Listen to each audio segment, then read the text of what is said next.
உங்க சித்தம் எதுவோ அதை நான் இந்த பூமியிலே செய்வதற்கு என்னை தகுதிப்படுத்தும். இதுதான் என் ஜெபம்.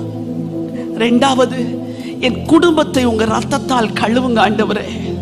இன்னைக்கு நம்மளும் அதான் செய்ய போகிறோம். அப்படியே வலது கரத்தை உயர்த்தி கொள்ளுங்க. முதலாவது, நீங்கள் உங்களுக்காய் ஜெபிக்க போகிறீர்கள். உன்னுடைய வாழ்க்கையில பர்சனலா என்ன பிரச்சனை? இந்த இயேசுடைய அன்பை உணர முடியலையா? இந்த ஆண்டவருடைய கல்வாரி அன்பை நீ சரியா அறிந்து கொள்ள முடியலையா? நான் கேட்கிற ஆண்டவற்றை, மூடனை போல நான் வாழக்கூடாது ஏசையா. உங்க அன்பை அறிந்து உங்க அன்பிலே அகமகிழுகிற ஒரு மகளாக என்னை மாற்றுங்கப்பா. கைகளை உயர்த்தி கேளுங்க. ஆண்டவரே, என் ஆவிக்குரிய வாழ்க்கையில் ஒரு மாற்றத்தை கொடுங்க.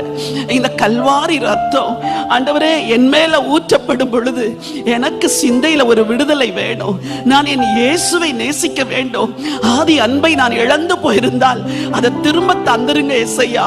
ஜீவனையே கொடுத்தீங்க, சொந்த குமாரனையே கொடுத்தவர், அவரோடு கூட மற்ற எல்லாவற்றையும் அருளாதிருப்பது எப்படி?